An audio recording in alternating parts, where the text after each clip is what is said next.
Today,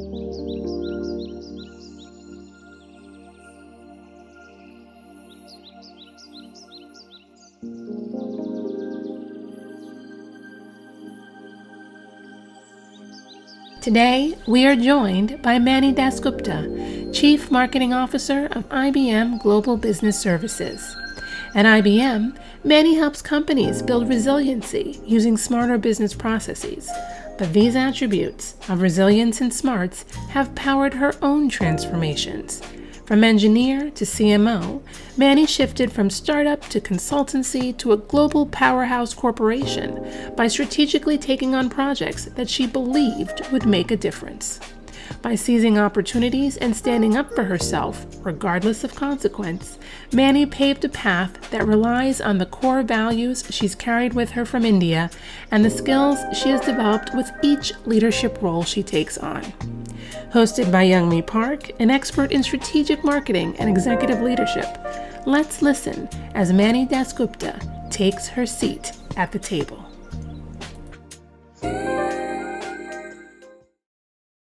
All right, Manny, how are you doing today? Oh, I'm doing great. It's a beautiful sunny day outside, and it's a Friday. I can't complain. That's good. That's good. All right, let's get right into it. Can you give us a high-level snapshot of who you are and what's going on with you these days? Oh, absolutely.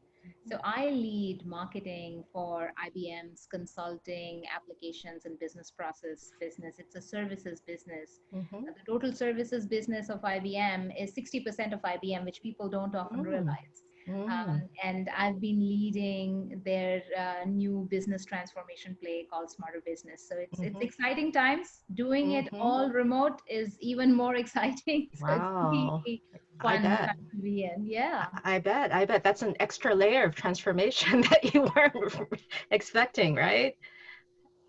So can you tell us a little bit more about that and what it means for people and why it's important for marketers to understand that whole, what's going on with IBM? IBM's been through a number of transformations in recent Yeah. history, right?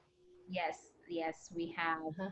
And IBM's core value is to be essential. And so every turn of the year and with the scenario that's around us, we adapt, we change.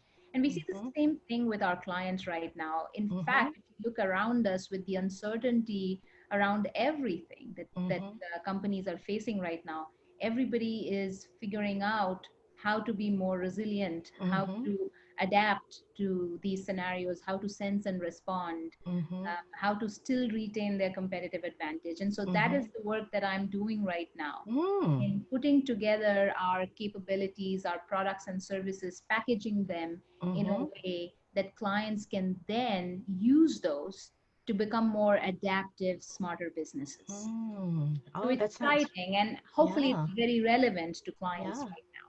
Yeah. No, I think nothing could be more relevant because that's not necessarily the way that, the prior century trained us or educated us. We were supposed to become experts rather than now there's a greater requirement for flexibility Yes. and adaptation for sure.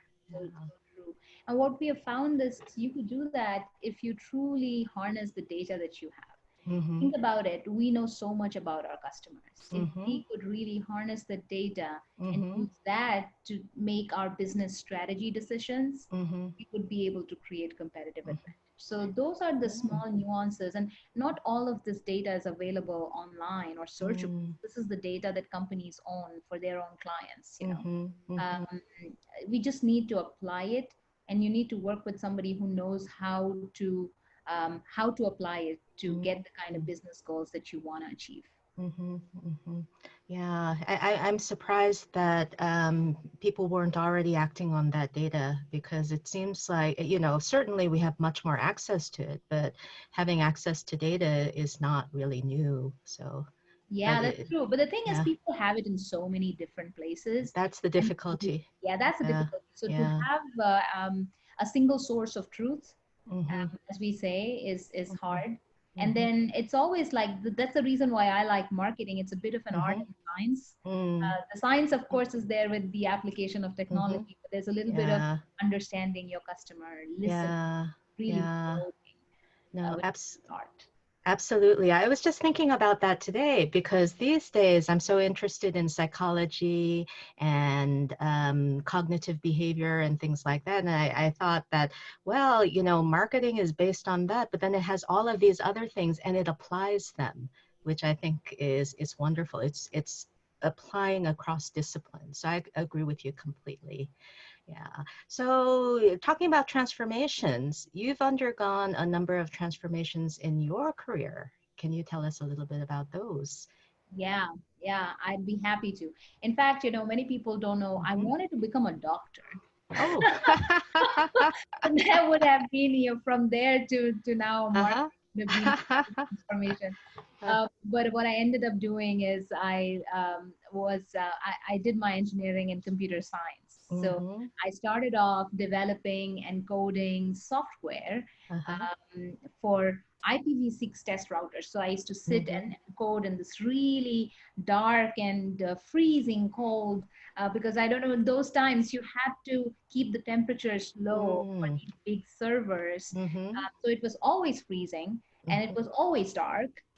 As I sit in Mm-hmm. that room and code. And what I found was, while the tech nature of it excited me, appealed to my nerdy side, what Mm-hmm. I did not like was to stay indoors and have no Mm-hmm. interaction with people as well. Mm-hmm. Mm-hmm. So being part of a startup at that time was really beneficial. Mm-hmm. And I think you need to find these opportunities to reinvent and figure out Mm-hmm. what truly is your core essence. And what I found was, I liked talking to clients and figuring out, listening and Mm-hmm. figuring out what they truly need.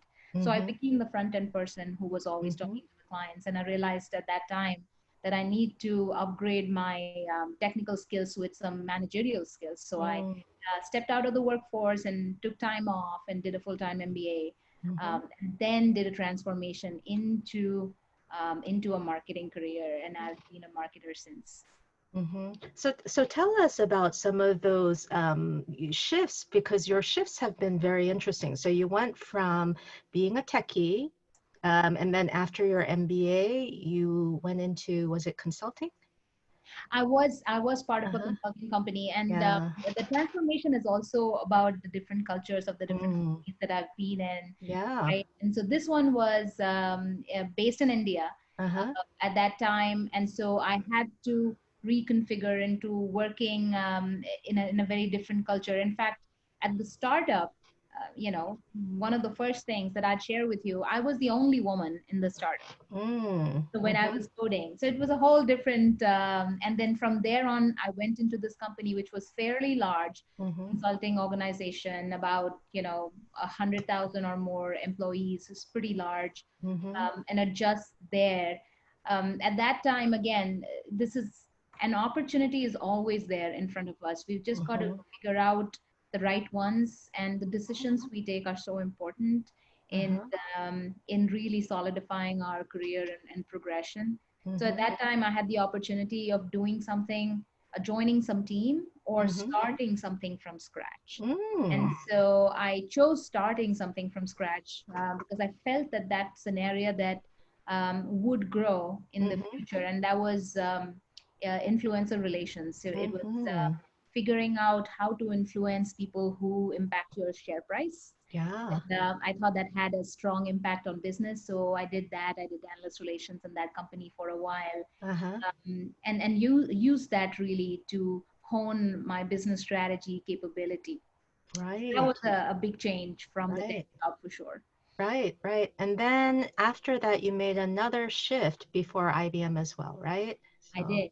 I uh-huh. did. So So tell at us a that little bit. time, Uh-huh. yeah, when I was doing the analyst relations job, I did well. Uh-huh. So I was asked to take on the marketing leadership role for our consulting business Mm-hmm. and the applications business. So I had three hats, Mm-hmm. and I was not sleeping much at that time. Captain and I had Mm-hmm. reached out, and they Mm-hmm. had said, we have the CMO opportunity.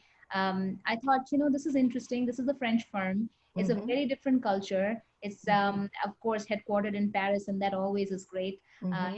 Love visiting Paris. But Mm-hmm. other than that, it is what really piqued my interest was the fact that they said that they had an issue with their branding, Mm-hmm. and their brand in North America was not strong, and they wanted me to come aboard and change that, given my background in influencer relations and being able Mm-hmm. to shift perceptions.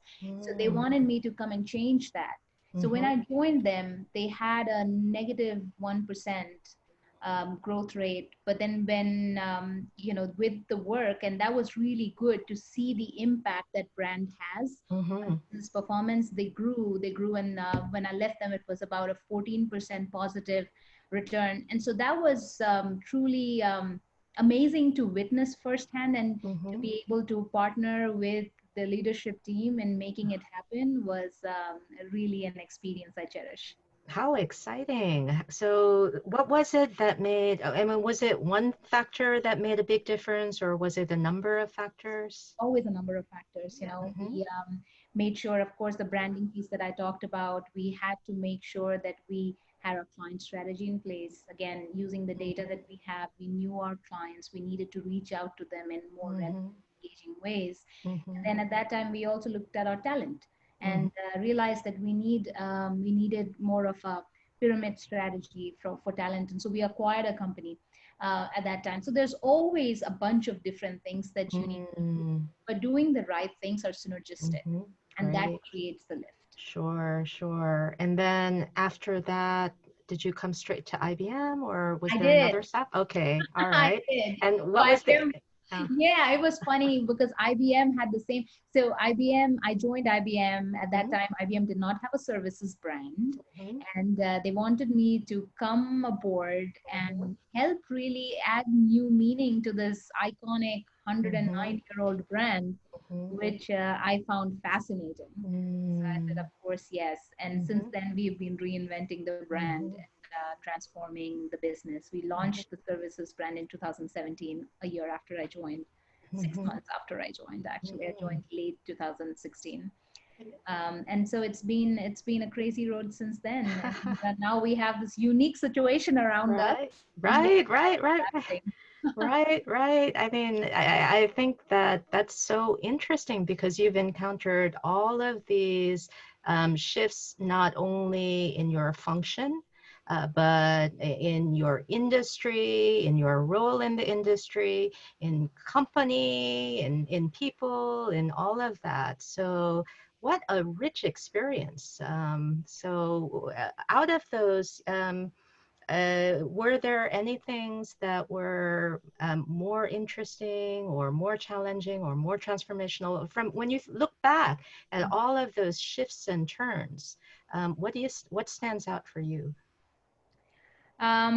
I think every specific instance, Youngmi, is so is unique, Mm-hmm, and so I have very fond memories from all of this. I've learned so much mm-hmm, on the way.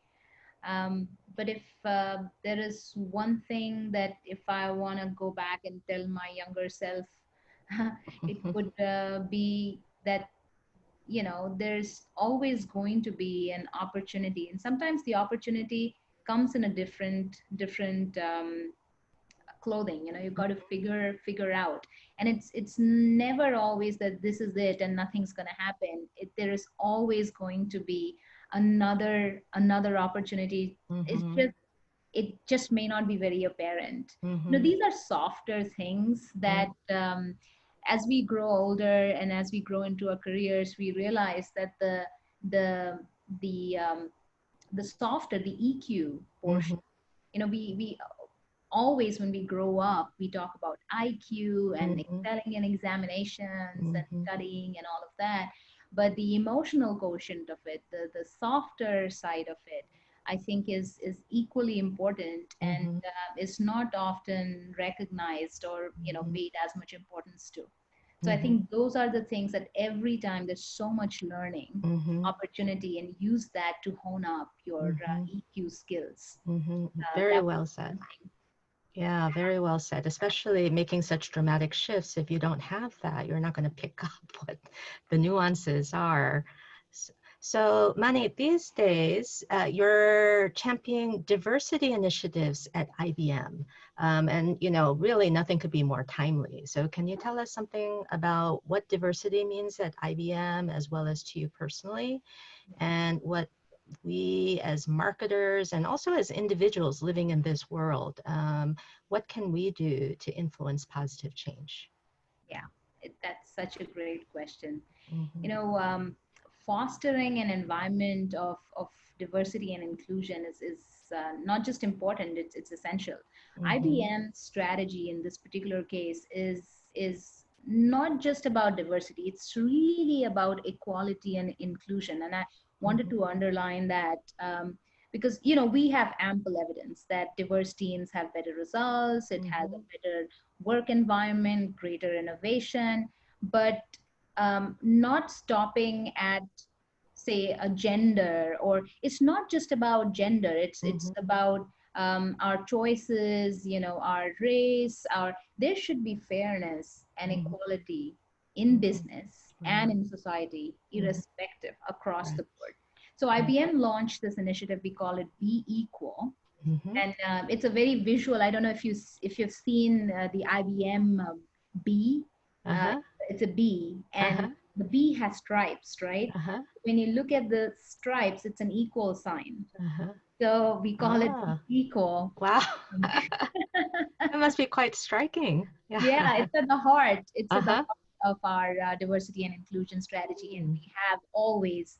I mean, IBM. If you go back to the history, Mm-hmm. the first woman vice president, without any bias for race or color. We have always done this, and if you see that recently we opted out of the facial recognition Mm-hmm. Yep. business as well, and we have been very vocal about it. Mm-hmm. Also, with the current racial inequality that's there around us Mm-hmm. here in the U.S., Mm-hmm. we launched a program that we called Embrace, Mm-hmm. and it's about learning and first about knowing, right, really Mm-hmm. knowing the person across the desk to you, and Yep. really understanding that at the core of it we are all human, we all suffer the same kinds of, you know, Mm-hmm. happiness, sorrow. I come from a very different culture, and I was Mm-hmm. born in India. I now have I'm an American citizen, I live here, I work here, but the stories, they may have a different language, they may Mm-hmm. have a um, different flavor, but at the core of it, it's all about human emotion, and they're all the Mm-hmm. same. And so Yes. once you start talking across Uh-huh. the table, you really start appreciating the Yes. other person and see Yeah. that we are all the same. We're all human. Yeah, yeah, but it's still, I agree with you 1000%, but we've been talking about these things for a long time, and it's quite surprising to me how little progress we've made, even though many people embrace the values. And so, at the end of the day, I agree with you that it's not just about a gender or an ethnic quality. We need everybody in the world, right? Everybody has their particular perspective and experiences that they can bring to the table, and shutting them out is, it seems like it's going to hurt us as a race overall. But still, along the way, life seems to continue along the same lines. It's very hard to make that change. So along the way, you probably have experienced roadblocks related to, your gender or your ethnicity or your background or other things. Mostly, I'm assuming based on misunderstandings. But when you experience things like that, what did you do? How did you address it and overcome? Um, um, it I was lucky to be in a family that did not see gender as a different, Mm-hmm. anything to Mm-hmm. differentiate against. So that was just plain luck. But once you start coming into the workforce, and Mm-hmm. like I said, I joined the first company, I was the only woman, it's very easy to see that you stand out. And Mm-hmm. sometimes what has helped me, Mm-hmm. anytime I felt that first first of all, what is discrimination? Mm-hmm.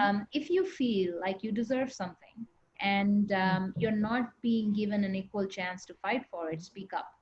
And I have done that without the fear of consequences every time. And I have Oh. landed myself in some pretty hot water at times, Mm-hmm. I must say.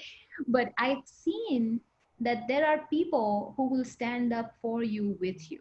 Mm. And I like to believe that people at the heart of it have the right things in their mind, and Mm-hmm. sometimes it's an unconscious bias that Mm-hmm. you don't know. Yep. And even we have it. You would think that, oh, Sure. there's a woman of color and Mm-hmm. she has no biases. No, I'm sure Mm-hmm. I have biases of my Yeah. own.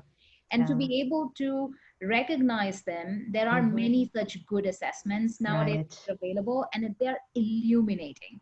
I've Right. done Right. one on myself and I never ever realized, right? And I know now what I need to change. So if Mm-hmm. everybody could Mm-hmm. do that, I think that would help. Mm-hmm. I really haven't wallowed in any sort of discrimination where I saw or I Mm-hmm. thought there is anything wrong or even remotely jarring. Mm-hmm. I Right. stood up and made some noise about it. That's fantastic. So I agree. There is an education process that needs to take place, starting with self-education, but there's also an internalization process that needs to take place, and there seems to be a little bit of a gap there. So with that in mind, because by speaking out, you're helping the other person get educated and internalizing it through that experience. So can you share one of those experiences with us? Maybe we can learn from you. How to wake up the other people, right? Yeah, okay. So this is very early on. Uh-huh. This is very early on. When I was a techie, I used to be given beautification projects. Mm-hmm. Nobody told me why, Mm-hmm. but I was, my colleague who was in the same, graduated from the same college, Mm-hmm. and I had more marks than him. He used to get all the more complex, Mm-hmm. fancy C projects, and I used to be the Java front end designer. And Mm-hmm. so I just thought that, I want to do some of the stuff that this guy does. And I really didn't think it was because I was a woman, Uh-huh. but I just thought it was not right that I used to get all the design projects all the time, Mm-hmm. and change color on a website. Who wants to do Mm. that? Right, I don't right, want to do that. So right. I stood Uh-huh. up and I actually did it during a town hall, which is Ah, a lot wow. work. I shouldn't have done it, Wow. in retrospection. And I told the CEO that I think my capabilities aren't being used by that firm. Great. Great. But I am awestruck by your courage. Where did that courage come from? Wow.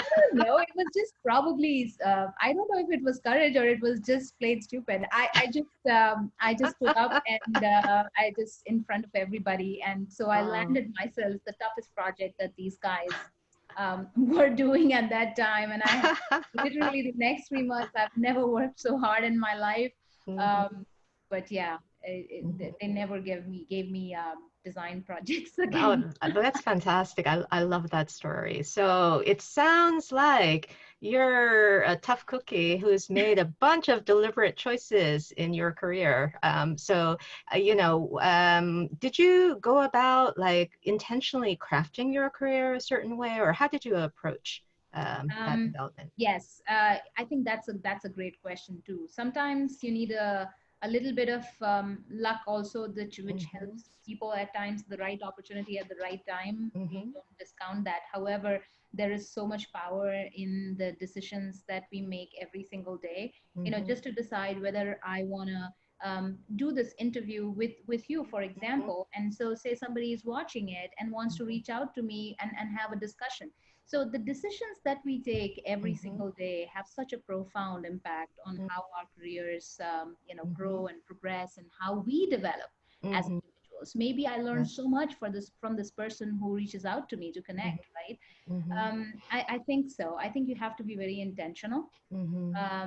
And also, I think that sometimes your gut tells you the Mm-hmm. right thing. So when Yes. you feel that you Mm-hmm. are in a situation where you don't quite feel right, listen to you, Mm-hmm. listen to yourself. Mm-hmm. If you're in a company that you feel the culture is not quite right, Mm-hmm. and don't want to wake up and come to work, Mm-hmm. probably is the right time to start thinking about what isn't working, what is jarring, and then take an Yes. intentional decision to shift. I've seen careers diminish where people Uh-huh. are not excited about waking up and coming to work every single Mm-hmm. day. They didn't quite realize why, but they Mm-hmm. fell back Mm-hmm. because they didn't bring their whole Mm-hmm. 100% Right. work. Right, right. No, no, that's very good. And in terms of making the smaller choices, because that's quite a consuming choice if you don't enjoy your work. But in terms of making smaller decisions like whether to do this interview or have a meeting or something like that, do you have any general guidelines that you follow, or how do you approach those day-to-day decisions? I personally like meeting people I haven't met before. I Mm-hmm. love traveling, and so I just any opportunity that I Mm-hmm. have of Mm-hmm. sharing, having a discussion, getting to know you. So tomorrow I can Mm-hmm. reach out to you and say, "Hey, Mm-hmm. Youngmi, let's go for a coffee." Um, Yeah. so I would love to do that, right? So Yes, I yes. like that. Mm-hmm. Sometimes we've got to get out of our comfort zones as well Mm-hmm. and do things. The one Mm-hmm. thing I'd also say is sometimes it's very important to appreciate um, um, the other side. So it's a work and life, and Mm-hmm. so work life balance. Sometimes we realize when life hits you in ways that you don't want to be hit, but we don't need to wait till that. Right. If there is appreciation of this the balance of work Mm-hmm. and life, I just feel like it prepares you for greater success if you give Mm-hmm. life the chance it deserves as well. So care for the people around you Yeah. as a start, and love Mhm. the people who love you. Yes, that's so wise, so wise. So how do you maintain that balance? That can be very challenging, right? You have a family, you have a, very high-powered job, and, it seems like you always bring more than 100%. So how do you maintain that I balance? know everybody struggles through it, young me. I was hit by a personal tragedy myself, and I was not balancing my work and my life, and I was Mm-hmm. too much consumed by work. And it took me a personal tragedy to realize that you know I need to pick up the phone and talk sometimes. And Mm-hmm. so I think, but it shouldn't have to Mm-hmm. be that for everybody. People who Mm-hmm. are listening in, and I think just appreciating the life that's around you is important. So I was forced essentially to break off and take some time off and just think what has happened, and why this balance is so very important, right? Mm-hmm. So I was able to I was actually, life pointed me in that direction. My work was fantastic and everything, but Mm-hmm. and then what happened, this funny thing is, in the start, my career shot off once I started balancing I better. hear that so often, actually. Yeah, I hear that so often. You're able to bring a fuller self to the Yeah, table, right? exactly. So don't think that just because Yeah. you're spending some time caring for your parents, or you're Mm-hmm. caring for your family, that or you're traveling, Mm-hmm. and you're missing an important meeting, that Mm-hmm. your career, the wealth of the experience and the positive emotions that come from the other part is just as important as that meeting Mm-hmm. that you were planning to have. Oh, yeah. Yeah, I would never have thought about that for sure. Oh, good.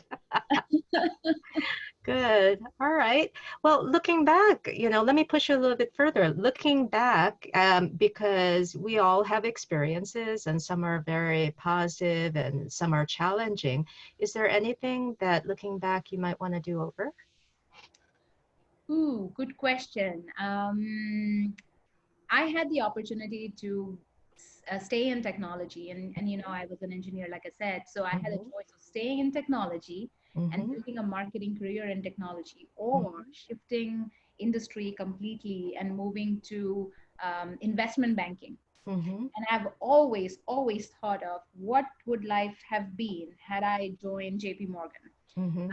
And so that, if I had to do something differently, Mm-hmm. that would be the adventure that I would like to have, and go back and take that Mm-hmm. offer instead of the other one. Oh, interesting, interesting. We might be seeing you in a whole different light. Completely different. Like we hate Yeah, to be doing this interview, but yeah. it would have been, I always like anywhere I go, I always like to take a different path Uh-huh, back so uh-huh. that I can experience different things. And Mm-hmm, so it's not about, I think this has been an amazing, amazing journey, but that mm-hmm. would have been completely different and I would have learned different things. So I would That's want right. to experience that. I can. Yeah, yeah. So you've been in leadership roles for quite some time. And when we, turning back a little bit to the DEI discussion that we were having, that's been something that's been a little bit challenging for women, to break through somehow. So do you have any words of advice about what women in particular, or maybe other people that we don't see so represented, what can they do to step forward and step up as Yeah, leaders? yeah, yes, that's again a great question, Youngmi. And part of it is also the culture of it. I have been in situations myself where I stood a certain way and I was asked not to stand that way because it looked like a man and or a boy or a guy. Oh, And I'm like, wow. Who you asked you know, to not stand that way? yeah, like, Out of oh, why are you curiosity. standing with your hands on your hips? Are you Uh-huh. have been called aggressive? And Hmm. I think, you know, don't pay attention to that. I'm telling to the women who are Mm-hmm. listening in, if there is something you feel comfortable doing, to Mm-hmm. do that. Don't second guess. Listen to Mm-hmm. your gut. If you feel it's not right to be Mm-hmm. questioned on those, it's probably not right to be Mm-hmm. questioned on those. So trust your instincts on that. I Mm-hmm. think women need to keep keep learning, keep developing themselves. These are the things we Mm-hmm. can do for ourselves. And for leaders and Mm-hmm. people in power positions, I think Mm-hmm. what we need to do is to make sure that we ask instead of assuming. For example, I was in this meeting, this drill, and we were discussing an open role. And Mm-hmm. the candidate who was the perfect fit for the role is a woman, and she just gave birth. And so in the leadership team, the discussion was, oh, she may not be able to travel. So, though she's the best candidate for the job, this may not be a right fit for her. And very aptly, one of the HR person actually stood up and said, "Ask her, ask her if she wants to do it. Mm-hmm. She may have childcare, she may have figured it all out." And so Mm-hmm. I would say instead of assuming, if we Mm-hmm. can, in whenever we have these decisions to make, just Mm-hmm. ask. It would just open up opportunities for many women, because what I've seen is people don't feel like, oh, she can't do it because she's a woman. They Mm-hmm. assume that there would Mm-hmm. be other things that she would like, and I Mm-hmm. would leave the decision to her rather than assuming it for her. That's great. That's great. So, how did you become a leader? Leadership can be something that's quite difficult for people to do well. So, where did you get your leadership lessons from? I try to be authentic. Um, I try not to think that, what is a leader really, Mm-hmm. right? And so sometimes there are some definitions and some structures. I just try to be authentic. I Mm-hmm. try to bring more than 100%. And Mm-hmm. sometimes I think one of the things that everybody could do potentially, which I try to do, is Mm-hmm. to step back and Mm-hmm. look at the forest for the Mm-hmm. trees. Yes. And so Uh-huh. to be able to see the whole picture, and again, Mm-hmm. that balance that we talked about earlier in discussion is so important, because sometimes when you switch off, Mm-hmm. even when we are doing our commute to New York and Mm-hmm. in the train, and you switch off and let Mm-hmm. your mind drift, you Mm-hmm. sometimes see the whole. I see young people listening to podcasts and while exercising, and they're trying to do too many things at once. I think sometimes if you just take a step back and let your mind drift, you see the forest for the trees. Mm-hmm. And that has been an important leadership, tactic for me, to be able Mm-hmm. to see what the future, the decision of how a decision would impact something. And sometimes to do a pre-mortem is also fun, just to ask yourself, right? Mm-hmm. So say I am taking a decision today. Mm-hmm. 5 years from now, it did not work. What would Mm-hmm. I have done differently today? Mm-hmm. So that's a pre-mortem. So Yeah. for larger strategic decisions, you wanna try out plan A, plan B, plan C. So you wanna think it's not worked. Right, So right, what other thing could you have done? And that right. kind of opens up your mind to other Yeah. possibilities. Yeah, that's a great technique. I know it greatly increases success because nothing ever goes as planned. Do you also do that for your personal goal setting? The pre-mortem? Personal goal setting. No, maybe I'm not as, Uh-huh. maybe I should, you know. Uh-huh. Well, Um, it seems like you've been doing pretty well without it, so maybe you don't need it. oh gosh, Yeah. let's not get intentional on the personal thing. I must be Uh-huh. very lucky to have people around me who bear Mm. me for who I am. Mhm. But Well, maybe something to yeah, do in the future. that's fantastic.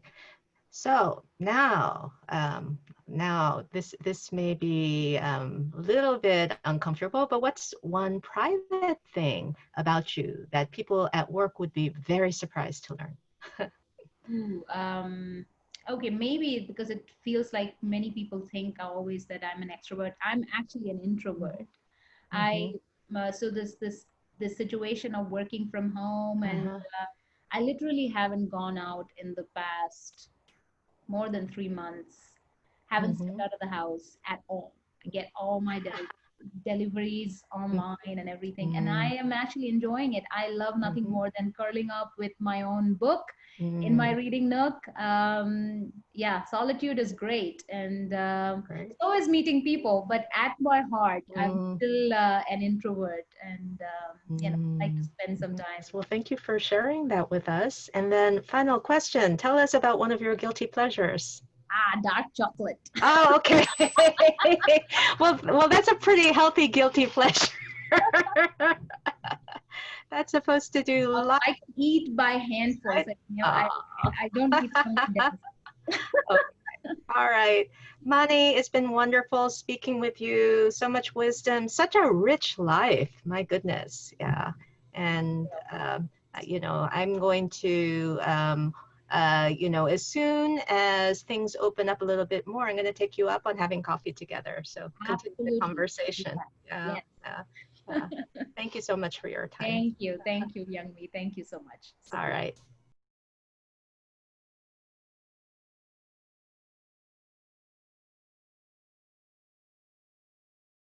So, Manny, it was so great. I mean, I enjoyed our conversation so much, and it was so great to be brought back to that conversation. I'm going to start off with a couple of questions that came in during registration, but if anybody has questions, oh, I see you guys are already putting them in the chat. Great. So let's start with actually a question from the chat, because this is a little bit different than questions that have been coming in before. Aram Akpan has asked, what are some of your strengths as an introvert that you think help you to be an effective leader?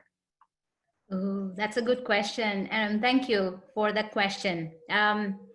I love to be able to drift and come to answers. Sometimes I also like, which I haven't shared in my interview, being an introvert, I like weeding. You would think, I like to sit in the garden and just let my mind go through everything that has happened and sort through it. It's almost like sifting through for gold, right? And you get patterns, and you're able to put them together and try to get to a positive result or an outcome. It also helps if you guys commute to the city, for example.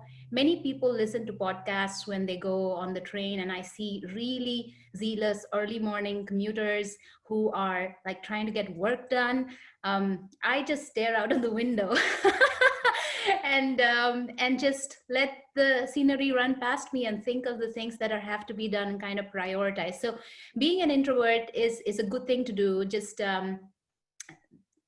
use that as your strength. Use what you have as your strength. Fantastic. And here's one from pre-registration. Some tips to advance from being an individual contributor to a people manager. Good question. My first question back to you would be, Do you want to be a people manager? So there are these are two complete different skill sets, and to growth could come through individual being an individual contributor. Growth can come through being a people manager.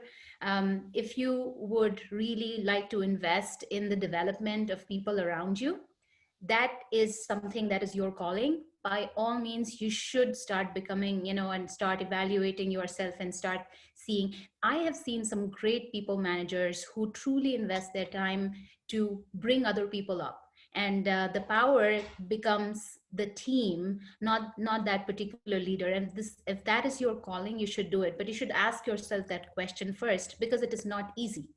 It is not easy to be a good people manager. You know that you're taking a lot of responsibility, as if you really want to become a good people manager and people are looking up to you. So don't take it lightly. Don't take it just as a step to career growth, because growth can be both ways. If it's something you're truly committed in, there are courses to help new managers to do that, but also you should um, listen. I think the first thing is listen and learn. And my quick tip is, from my perspective, I always try to take obstacles out of my team's path and just give them the space and the runway to run. That's what's worked for me, and just wanted to share that with you. Marvelous advice. And here's another very timely question from the audience. Vanessa Lontak has asked, especially nowadays when we're, tethered to Zoom, how much self-branding and promotion do you think is needed for a marketing executive? It is required for everybody. You need to make your own personal brand, whether you're a consultant, whether you're a tech entrepreneur, whether you're trying to start your own business. Getting to the core of who you are is extremely important. I see many executives try to get to these click farms and somebody else write their social media presence for them. But the people who truly create followership are the ones who are able to bring their self into that.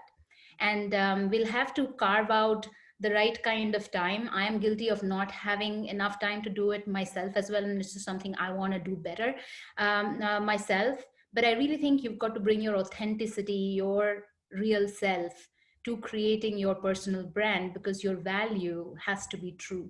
It is true for a person, it is true for a company, it's true for any brand. Yes, authenticity, and you're a wonderful model of that.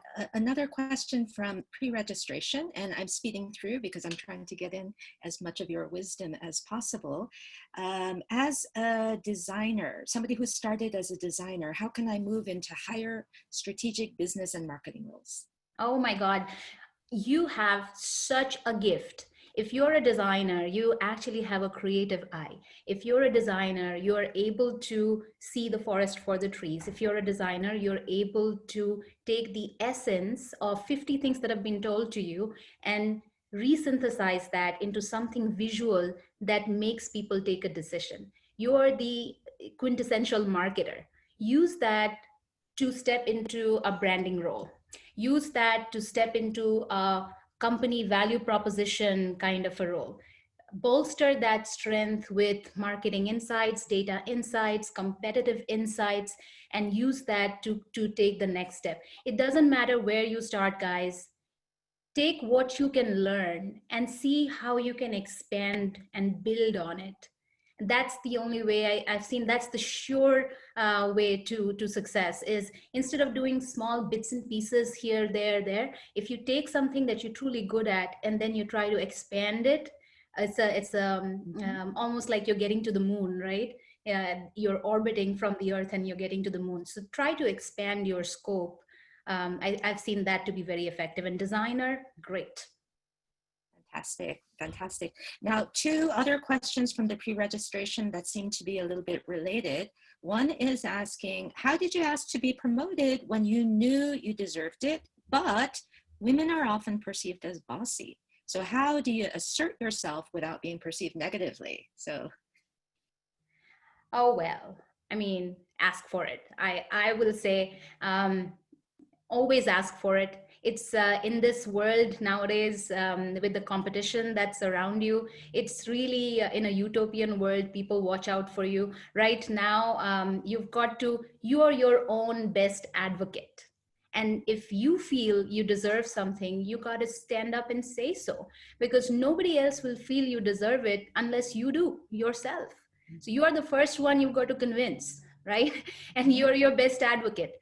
So do stand up for it. And who cares how you're perceived? I mean, if you do it well, that's what I would say. Do it with empathy, do it with understanding of the person who's across the table, and think through a reason why, because you've got to convince yourself first, right? And so think of a reason why, do it with empathy. But being perceived as bossy, like I said in my interview, I lost count of the number of times I've been called aggressive. And the the transition is that those things happened at the beginning of my career. They no longer happen. And because of the education and appreciation that people have gone through, we are all learning in this process, right? We are all learning to appreciate each other. And also we take conscious decisions of how your career flows, where you go, where you stick, who are the people you want to surround yourself with. As you mature, you take these decisions sometimes unconsciously. But being bossy, if that means to better results for the company, if that means better results for yourself, then by all means go do it. Great, great. And another great question from Cornelia Ajibet. How do you achieve simplicity given all of the complexity of a global brand? And this seems so timely now that the world has gotten so complex, right? Noisy. It is. I was actually, just before this call, I was with our ad team, and we were thinking through some TV scripts, and we were just looking at it. And the concept of business transformation, as I said, I'm looking after smarter business for IBM, and the concept of breaking that down on what that means to be able to be where your customers are. So you see the simplicity. We've got to unpack every big name that we have, every big term, and try and see how does it matter to the person across the table from you, and do they care? So you also, that helps us make things simpler, is to see why the person across the table should care. Wonderful organizing principle. And then I think this is going to be our final question from Glenn Rudin. Mani, what are your sources from newness, inspiration, news, etc., that drive your opinions and ideas? Because you certainly have wonderful ones. Oh, thank you. Always, I ask myself the question, what new did I learn today? And even if it is, like I said, I like gardening. If it's learning a new species of butterflies or whatever it is, even if it's not related to your job, or if it's related to your job, because what's your job really? You bring your 100% to the work nowadays, and it's very difficult to separate home and life. So always try to learn new things. You never know how this is going to help you in your all around development and in your career. So I always try to learn new things. I also think you've also got to be in marketing. If you want to build a career in marketing, think of the marketer as the person who's out in the front and beating all the bushes out to clear a road for the company. You've got to think 2-3 years before your company can reach that particular stage, right? So you always got to keep your eyes open, feel the pulse of the market, and learn new things. Absolutely. Fantastic. And can I sneak in one more question, Esther? Sorry, I know Esther wants to close us off, but this is also from the pre-registration. What advice would you give women and people of color as they pursue careers in product and marketing? Oh my gosh. Think of this luck that you are born with a different perspective.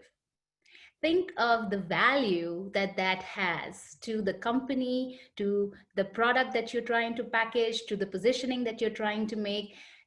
Just because, and this is pure luck, you're so lucky to have been born. We don't have control over where we are born, how we look. And so use that as your core strength, bring that perspective to everything that you do. And I think it'll enrich everybody's experience.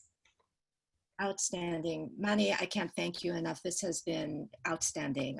Esther, back to you. Yes, yes.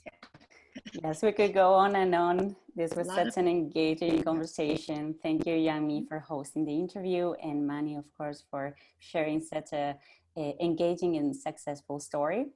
We hope that you all enjoyed this virtual conversation and that you join the next one, which is actually the final one of this series on October 22nd with Michelle Chiantera, Vice President of America's Growth Marketing at Cisco.